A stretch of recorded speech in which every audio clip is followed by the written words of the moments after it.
Olá, a paz de Cristo. Vamos então preparar a liturgia deste terceiro domingo do tempo comum. Este domingo, no mundo todo, o Papa dedicou como Domingo da Palavra de Deus. Aqui no Brasil nós vamos manter, também os bispos, já é um costume nosso, o mês de setembro, nós já temos este costume. De qualquer maneira, veremos como a liturgia, ela de fato enfatiza essa força que tem a Santa Palavra de Deus. Nós vamos então fazer uma leitura comentada dos textos sagrados. A primeira leitura da liturgia deste domingo é o capítulo 8 do profeta Neemias. Então são versículos ali, basicamente do 2 até o 10. Depois o salmo é o salmo 19, no texto da liturgia, o salmo 18b. E depois a segunda leitura é a imagem do corpo de Cristo. 1 Coríntios capítulo 12, do versículo 12 até o versículo 30. E o Evangelho, nós temos um pedacinho, o prólogo do Evangelho, capítulo 1 de 1 a 4, e depois damos um salto lá no capítulo 4, que vamos então ver aquela visita programática que Jesus faz a Nazaré, capítulo 4, do versículo 14 até o 21. Então nós vamos lá. Então vamos fazer com tranquilidade a leitura dos textos. Vamos então a Neemias, este personagem, ou esses personagens Esdras e Neemias, são dois personagens que estão ali localizados no período pós-exílico. Tem alguns fatos da história do povo de Deus que são cruciais, são importantíssimos para a gente entender a Bíblia e conseguir também localizar os profetas e os fatos para a compreensão dos textos sagrados. Fatos fundantes, assim, obviamente, é a saída do Egito. Então, aquele evento ali é um evento, estamos ali no século 13 a.C., Depois nós temos que pensar, esse povo chega até a terra prometida, Então, Canaã faz aquele caminho lá do Egito até a terra prometida. Então, essa chegada, eles ficam ali nesta terra, até que nós temos um momento, dois fatos, que são dois exílios, que acontece com a divisão do reino do norte, a parte norte da Palestina, cuja capital era Samaria, no século VIII, 722 a.C. E o reino do sul, em torno de 586, vamos colocar em torno de 590, sempre antes de Cristo, é o exílio do reino do sul. Então, esses eventos são importantes, porque o nosso texto hoje ele se localiza naquilo que acontece no retorno, Então nós temos a sucessão de reinos que estão acima de Israel, que de alguma maneira o oprime, o escraviza, e leva para o exílio os seus filhos. Então nós temos aqui o retorno. Então na sequência do reino assírio, os babiloneses, nós temos hoje os persas, encontramos ali. E no ano 539, 538 a.C., nós temos um acontecimento importante que é o chamado Edito de Ciro. É uma permissão que o rei Ciro dá de que o povo que tinha sido exilado, tirado da terra, pudesse retornar.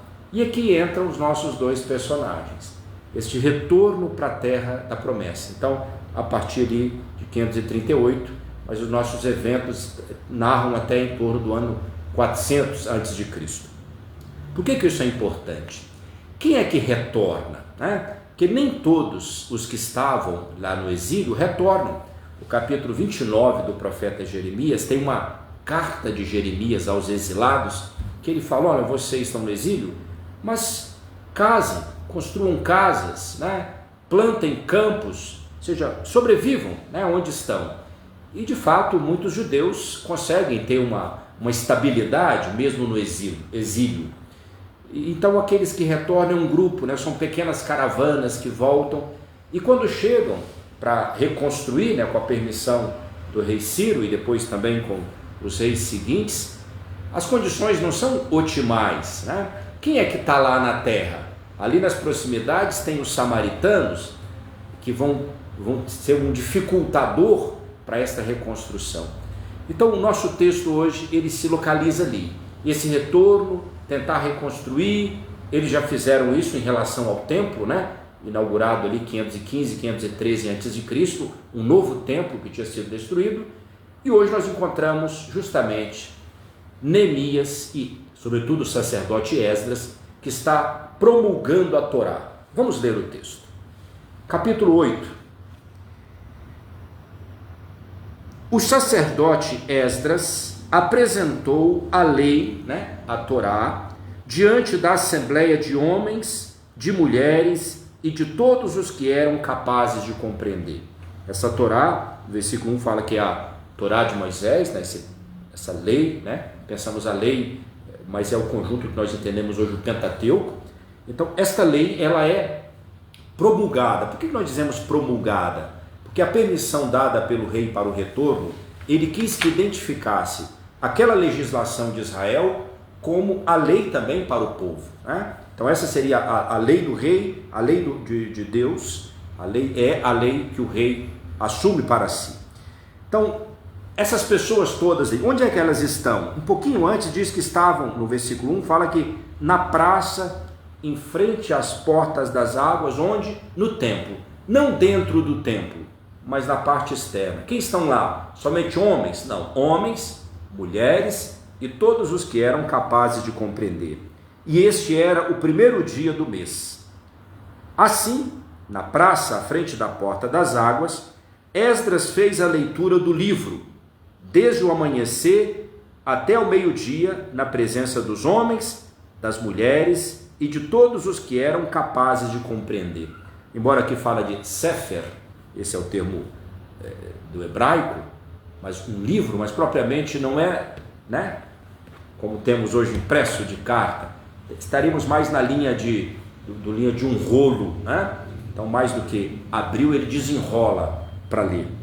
Continua nosso texto. E todo o povo escutava com atenção a leitura do livro da lei. Veja, o que segue agora, na sequência do nosso texto, é como uma grande liturgia. Escutemos atentamente. Esdras, o escriba, que é também o sacerdote, estava de pé sobre um estrado de madeira, erguido para este fim, uma parte mais alta. Vamos ao versículo 5. Visível a todos, por estar mais alto, Esdras abriu o livro, ou desenrolou o rolo. Quando o abriu, todo o povo ficou de pé. Esse texto, o termo hebraico é o verbo amad, Essa é uma atitude própria de pessoas livres, Eles ficam de pé. Esdras bendisse o Senhor, o grande Deus, e todo o povo respondeu levantando as mãos, amém, amém. Depois inclinaram-se e prostraram-se diante do Senhor com o rosto em terra. É uma proclamação solene que ela é feita, e esta atitude de Esdras, que bendisse o Senhor, é uma berachá, uma oração de ação de graças que ele faz, e a atitude do povo de prostrar-se indica o quanto de sagrado que é colhido naquele momento. As pessoas sabem que o que vão escutar não é uma palavra qualquer, Então essa atitude reverente, esse erguer-se as mãos, o amém, amém, indica o assentimento profundo ao que vai ser dito. Ou seja, cria todo aqui um ambiente, que é um ambiente, digamos, litúrgico, de uma proclamação solene. Sigamos a leitura. Entretanto, vamos no versículo 8. Leram o livro da lei de Deus distintamente e explicaram seu sentido, de maneira que se pudesse compreender a leitura. Então, leram esse texto, esses textos, e explicaram. Até o verbo usado no hebraico pode ser também traduziram. Por que faz sentido? Este povo que ficou na terra, eles se distanciaram do hebraico, que foi que manteve-se a língua litúrgica, a língua dos textos. Então eles falavam aramaico, também os que foram para o exílio. Então, uma necessidade era também de traduzir, e também de eventualmente de explicar, de fazer com que aqueles textos chegassem até as pessoas. Aliás, aqui já tem algo importante para nós, A função dos textos sagrados, quando lidos na liturgia, como é o nosso caso que estamos nos preparando, ter certeza de que de fato esse texto, esta palavra poderosa, esta palavra cheia de digamos, da força divina, que de fato ela possa chegar ao coração das pessoas.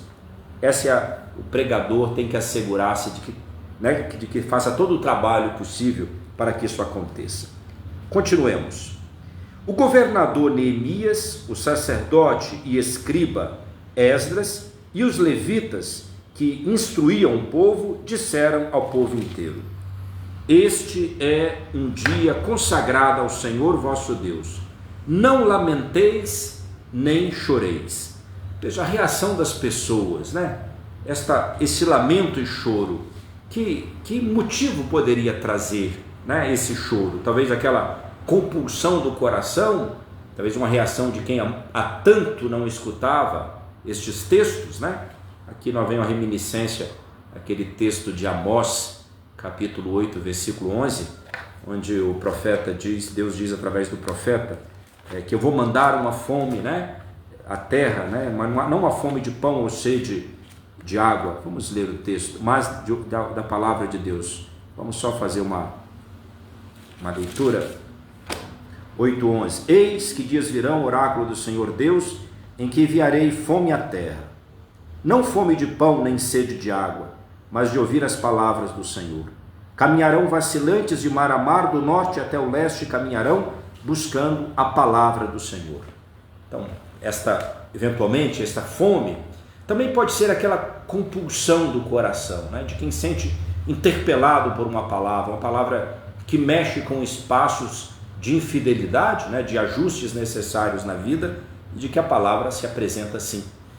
E de fato a experiência que a gente tem é que quando nos fazemos sensíveis e quando estamos mais dispostos, a palavra tem uma força extraordinária sobre a gente, de mexer até fazendo-nos de emoções mesmo de trazer, né? E também, eventualmente, de decisões de mudança de vida, né?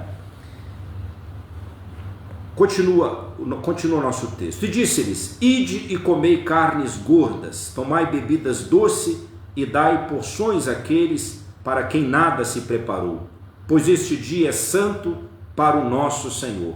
Não é dia de luto, pois a alegria do Senhor é vossa força. Então os Neemias, Esdras, os levitas, convidam o povo depois quase a uma ação de graças, a um ágape fraterno, seja um dia festivo o que está acontecendo.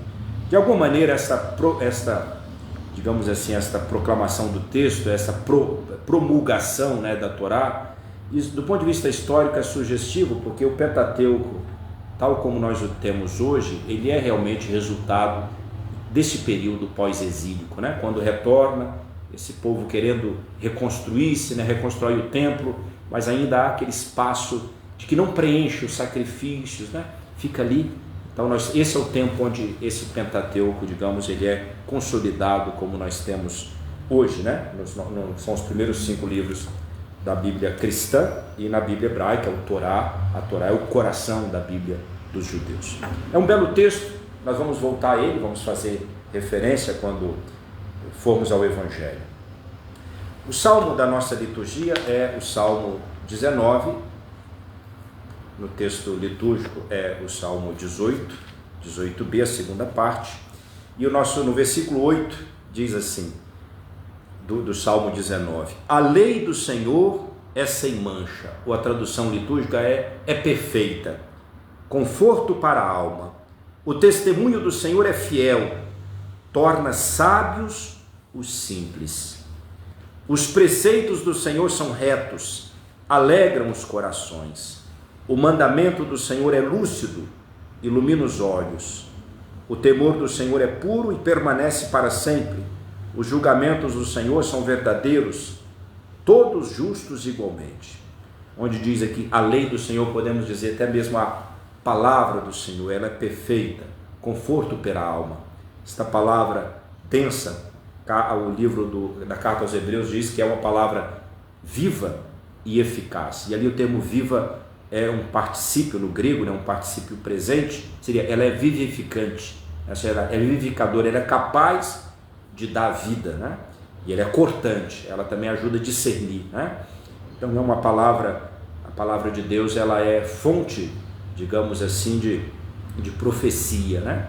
porque a profecia ela é aquela palavra acertada, né, que é dada à pessoa no momento certo, a circunstância para a pessoa certa, que abre, né, que como que destrava dimensões da vida. Essa é uma palavra profética. Então vamos lá. A segunda leitura da liturgia deste domingo, o terceiro domingo, é a carta de Paulo aos Coríntios, 1 Coríntios, capítulo 12, a partir do versículo 12. De fato, assim como o corpo é um, embora tenha muitos membros, e como todos os membros do corpo, embora sejam muitos, formam um só corpo, assim também acontece com Cristo. Veja que nós esperaríamos que, assim como são muitos membros, assim acontece com a igreja, mas Paulo diz com Cristo, né? Ou seja, esta imagem do corpo, né, da dimensão como um corpo da sociedade, esta é uma imagem do ambiente político grego, né? Só que Paulo aqui, ele dá um up, né? dá uma muito mais solene, eu diria assim, embora ele use a mesma categoria de corpo, mas ele, sem dúvida, ele cria algo novo, né?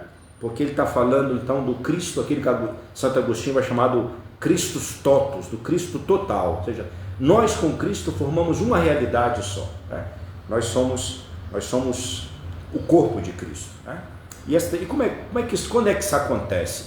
Quando nós somos, vai dizer na sequência do texto, vamos lá, de fato todos nós, judeus ou gregos, escravos ou livres, fomos batizados num só Espírito para formarmos um só corpo, e todos nós bebemos de um único Espírito. Aqui, eventualmente, faça referência aos dois sacramentos fundantes da identidade cristã, né? Batizados, né, no Espírito, e nós bebemos a dimensão sacramental, como o verbo potizo, é o mesmo verbo que aparece no cálice eucaristizado, né? Nós bebemos esse mesmo Espírito. Então, como é que nós nos tornamos corpo de Cristo? Porque o Espírito, nós somos mergulhados nele, nós o bebemos, né? Quase somos totalmente envolvidos, né? Então, este Espírito costura esta realidade nova entre nós e nos tornamos algo novo, né? Então, dos muitos, nós formamos um corpo, o corpo de Cristo.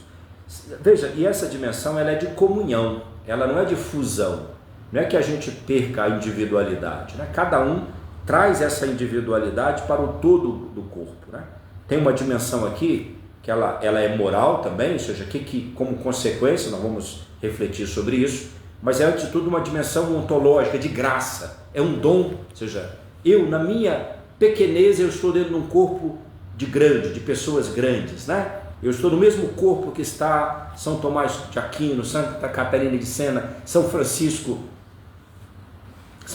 de Assis, né? Eu sou membro deste mesmo corpo, né? Então estamos ali, né?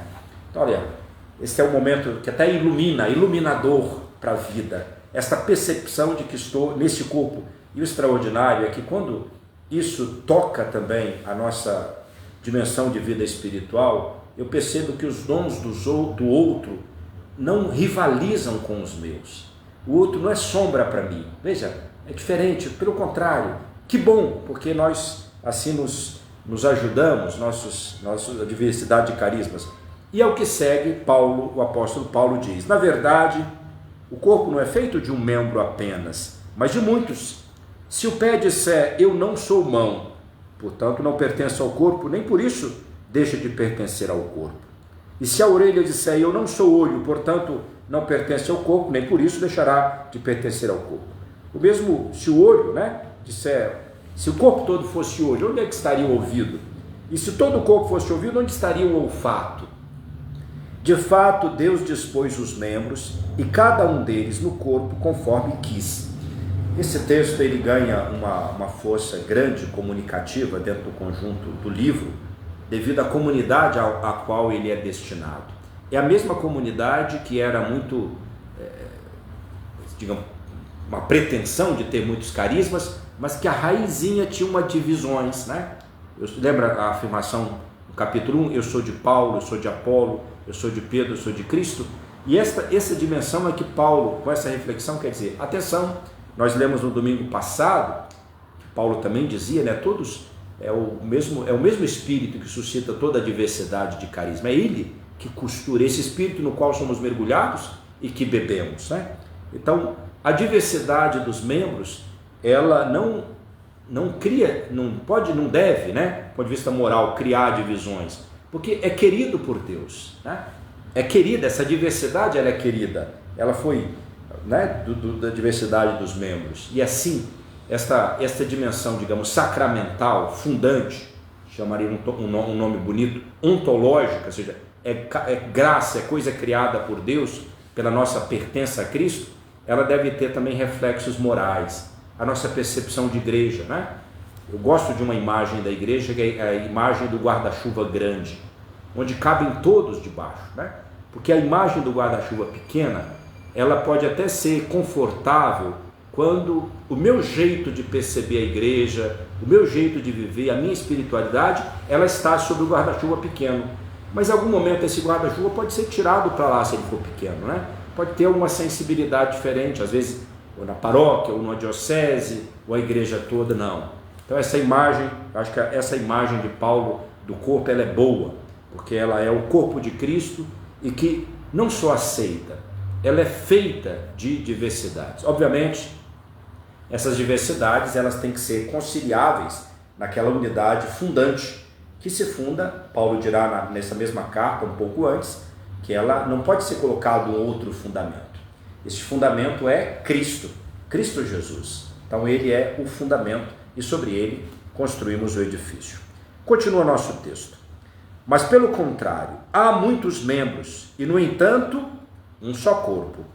O olho não pode dizer à mão não preciso de ti, nem a cabeça dizer aos pés não preciso de vós. Bem mais ainda, até os membros do corpo que parecem ser os mais fracos, os mais frágeis, são indispensáveis. Também os membros que consideramos menos honrosos são os que cercamos com mais honra, e os que temos por menos decentes são os que tratamos com mais decência.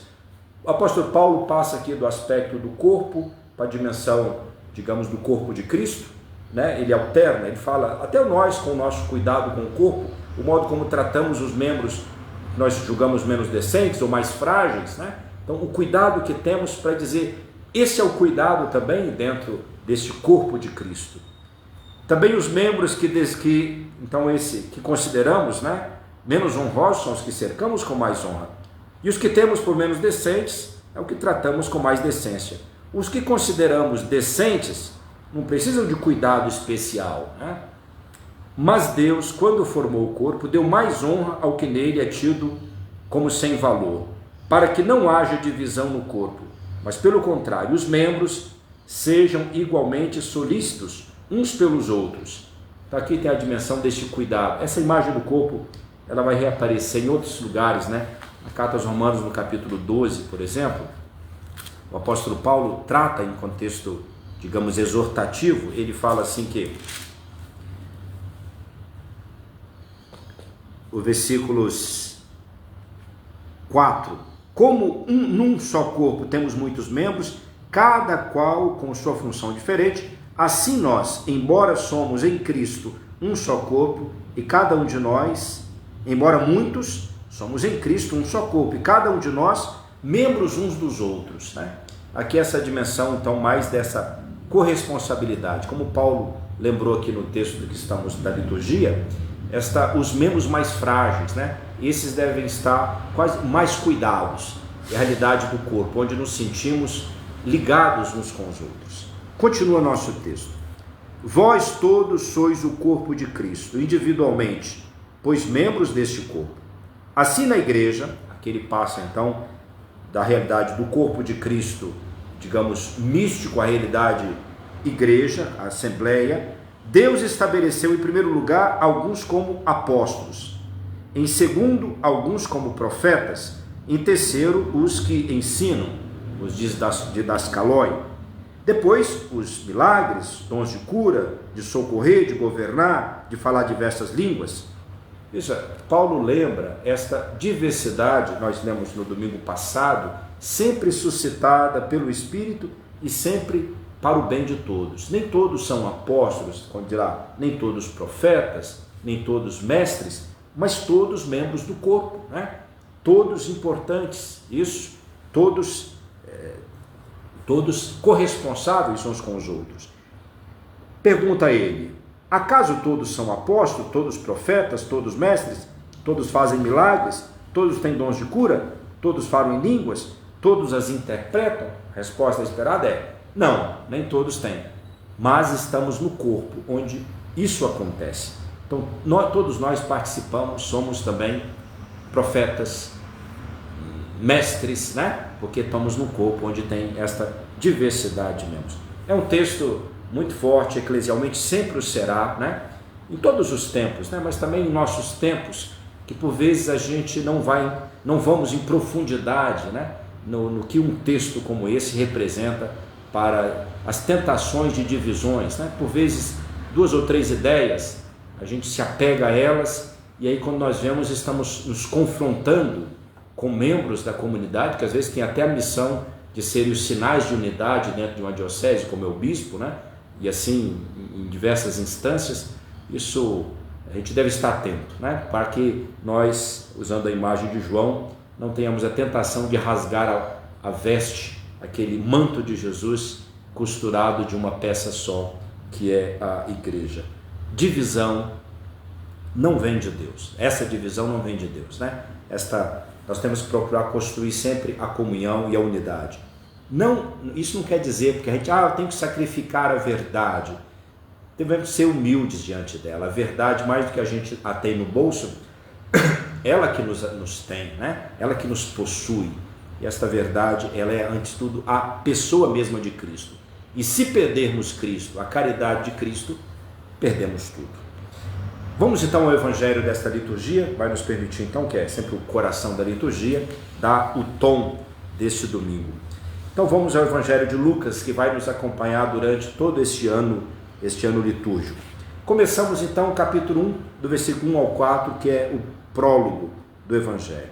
Diz Lucas: muitos já tentaram compor um relato coordenado dos fatos ocorridos entre nós, como nos transmitiram os que foram testemunhas oculares desde o princípio e se tornaram ministros da palavra.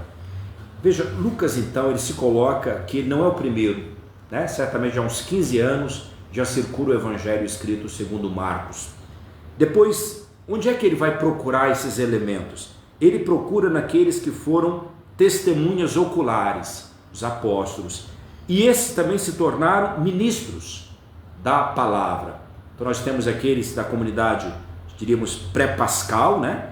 Então esses apóstolos que viveram com Jesus, aqueles 3 anos mais intensos, depois da morte e ressurreição do mestre, se tornaram pregadores. Então Lucas é aquela geração que se coloca como nós, né? Que creem pelo testemunho de outros. Continua Lucas: assim decidi, também eu, caríssimo Teófilo, depois de ter cuidadosamente investigado tudo desde o começo, pô-lo por escrito, para ti, em boa ordem, para que conheças a solidez dos ensinamentos que recebeste.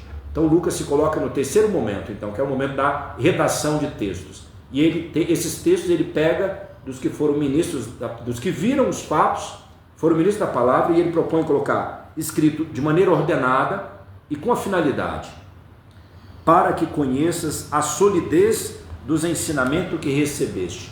Então, o destinatário do evangelho de Lucas é alguém que já recebeu o anúncio, já fez a sua adesão, agora precisa de construir uma solidez sobre esse ensinamento. O cardeal Martini falava que o evangelho de Lucas ele foi escrito para catequistas, né? Referindo-se a Marcos como para catecúmenos, aqueles que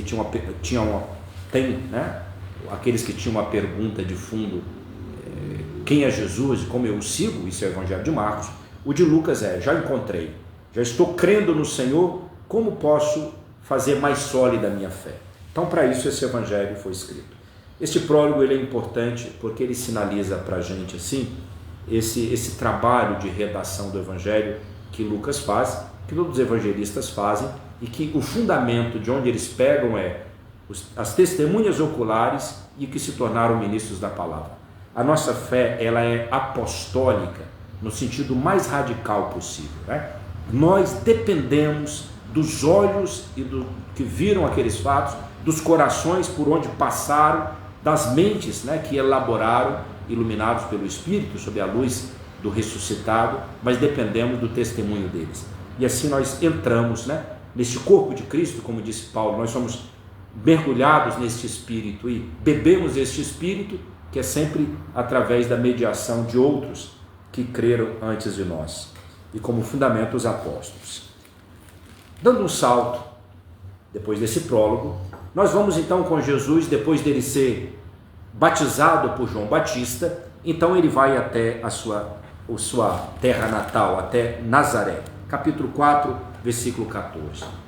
Pela força do Espírito, aquele Espírito que desceu sobre Jesus no batismo, Jesus voltou para a Galiléia. Ele estava lá na Judéia, né, onde fora batizado. E sua fama se espalhou por toda a região. Ele ensinava em suas sinagogas e era elogiado por todos. Foi então a Nazaré, onde fora criado. Conforme seu costume, no dia de sábado foi à sinagoga e levantou-se para fazer a leitura. Sempre que nós ouvimos nos evangelhos falar de Jesus está em sinagoga, é dia de sábado, né? Esse é o dia que se ia à sinagoga. Deram-lhe o livro do profeta Isaías, bem provável que deram o rolo, né? Então sempre essa ideia de livro é uma ideia, é coisa recente, né? Não tinha sido ainda inventada a imprensa. Deram-lhe o livro do profeta Isaías, abrindo o livro, ou desenrolando o rolo, encontrou o lugar onde está escrito. Então Jesus pega o rolo e vai ler o texto Isaías capítulo 61, os versículos 1 e 2. O Espírito do Senhor está sobre mim, pois ele me ungiu para anunciar o evangelho aos pobres. Enviou-me para proclamar a liberdade aos presos e aos cegos a visão, para pôr em liberdade os oprimidos e proclamar um ano do agrado do Senhor. Esse é o texto que Jesus lê. Em seguida, depois fechou o livro, entregou ao ajudante e sentou-se. Então esse é o texto dado a Jesus. É um texto programático. O Espírito. Veja, esse texto, historicamente, o capítulo 62 é aquele terceiro bloco do profeta Isaías, como nós falamos um pouco da história no início da nossa reflexão, da nossa leitura comentada. Nós temos o período pré-exílico, né?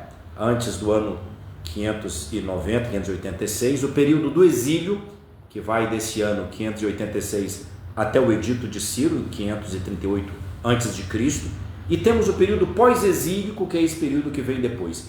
Esse texto é do período pós-exílico. Esta figura que aparece no livro, ele se reveste de uma missão, ou é revestido de uma missão, que ele diz que ele vai anunciar o evangelho aos pobres. Quais pobres? Aqueles que estavam lá na terra. Voltemos ao sentido histórico desse profeta, né? Os que ficaram na terra e que se tornaram escravos, até muito pobres, por causa, pensemos, as muitas taxas, as dívidas, né, que poderiam fazer até escravos, né? Por isso ele diz também que ele foi enviado para proclamar a liberdade aos presos, né, que se tornaram tais, aos cegos a visão, a cegueira eventualmente física, mas também tudo o contexto que faz a pessoa, o cego, ele não tem parâmetro, né? A menos que pode ser até ajudado, nós sabemos que ele é ajudado, mas até que então ele não consegue ver as coisas que estão diante de si. Então esse profeta que aparece ali no capítulo 61 do profeta Isaías, ele vem com esta missão de dar esperança para essas pessoas. Atenção!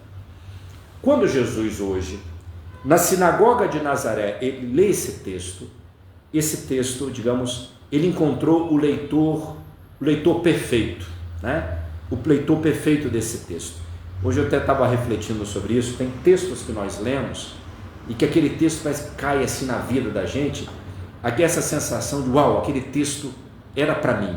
Mas nós temos que pensar que há vários textos que tem aquele leitor, nós vamos chamar assim o leitor perfeito, né? Que é o leitor onde aquela palavra ela se realiza plenamente. Tem uma poesia de uma canção nossa e mais popular que diz: Se o amor valer, eu te empresto um verso meu para você dizer, né? Basicamente, né? Se o amor valer, eu empresto um verso meu, ou seja, se tiver um sentimento, mas te falta uma palavra, eu te empresto. Agora atenção, o que acontece é que esse texto lido nos lábios de Jesus, ele, digamos, encontrou sua plenitude de cumprimento, e é isso que nós cremos. O Antigo Testamento, por isso que Jesus abre, depois fecha. É claro que nós não anulamos o Antigo Testamento, mas é para dizer, esta palavra se cumpriu. E é o que Jesus diz, olha a homilia.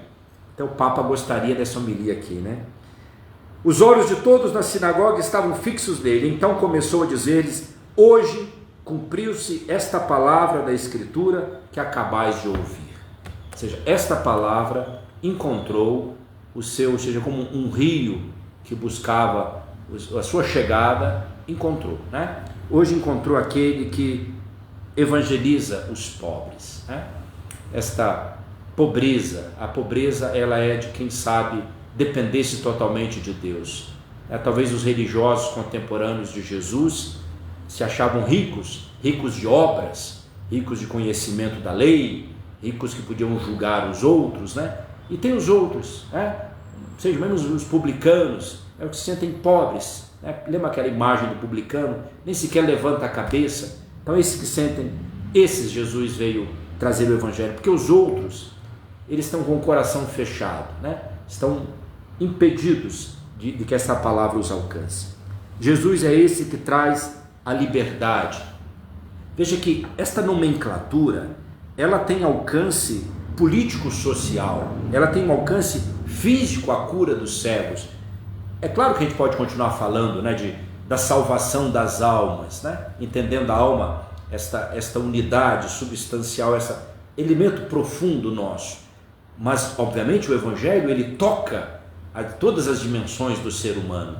Se nós pegássemos isso como deixando de lado todas as dimensões do ser humano, nós desencarnaríamos o Evangelho. Não, Jesus, ele fala para o ser humano todo, mas também, aí é importante, fala sobretudo para essa sua dimensão da esperança grande, né? Essa esperança grande que dá um sentido também para o momento presente da vida. É um texto extraordinário e eu penso que está no foco da nossa liturgia deste domingo, é a força da palavra. Por coincidência ou por providência, são dois textos que se referem a momentos difíceis do povo de reconstrução, pós-exílico, né? Seja o texto de Neemias, o capítulo 8 que nós lemos, aquela esperança que traz aquele texto, seja o capítulo 61 de Isaías, ao qual Jesus se refere hoje, né? Então são textos para reanimar. E ok, eu penso que essa palavra ela também tem muito a nos dizer, dado o lugar que deve ter a celebração, o momento da palavra dentro da liturgia, né? Nós padres, que zelo nós devemos ter com este momento. Eu estava lendo um parágrafo da Verbum Domini, o parágrafo 56, e lá faz uma citação de São Jerônimo, que ele faz aquela palavra que diz de comer a carne de Jesus, ele diz comer a carne e beber o meu sangue, ele diz isso se cumpre também em relação à palavra. Se o zelo que nós temos com a Eucaristia, né, que por todo fragmento nós procuramos ter zelo, e devemos ter esse zelo, mas devemos tê-lo também em relação à palavra. Não pode ser lida de qualquer jeito, né? Não pode ser, e a nossa preparação para a homilia, com esses textos sagrados, deve ser o zelo que nós temos com a presença sacramental do corpo do Senhor, porque é o mesmo Senhor que se faz alimento nas espécies eucarísticas, é o mesmo Senhor na Santa Palavra. Então aquela palavra que trouxe aqueles sentimentos, aquelas lágrimas, levou aquela compulsão ao povo ali na esplanada do templo, esta palavra hoje que Jesus diz, ela se cumpre, esta mesma palavra, ela nos alcança, porque nós cremos que quando estamos ali na liturgia, sentados ou de pé ou proclamando, quando são lidos os textos sagrados, é o próprio Senhor que nos fala. Deus nos fala, é Ele, né, que nos fala. Então precisamos de dar uma resposta. Por isso, talvez a atitude hoje muito profunda encontramos na primeira leitura, que é o povo escutava com atenção, essa escuta atenta. não permitamos que nas nossas assembleias, e não aconteça conosco, que a gente também escute de qualquer jeito ou leia de qualquer jeito. Devemos escolher os melhores leitores para a Santa Palavra. Mas gostaria de fazer umas experiências. Esse momento não é de fazer experiência. Os melhores leitores, um sistema de som bom em nossas igrejas para que essa palavra chegue. E de nós, os ministros que temos a missão de pregar a Santa Palavra, que nos preparemos com responsabilidade, porque esse é um momento fundamental. Dos 3 mundos que tem um padre, um sacerdote, este é um desses 3 mundos, de santificar, são os sacramentos, mas de anunciar a palavra. Este é o momento sagrado deste anúncio, e o momento do pastoreio, de cuidar das pessoas, no trantran da vida. Então, um abraço grande aos irmãos padres, aos seminaristas, tem um bom grupo que tem nos acompanhado, e também você, meu irmão, minha irmã, meu amigo, muito queridos, que essas reflexões que ajudem a você a participar com proveito da liturgia dominical. Fiquem com Deus, Deus os abençoe ricamente.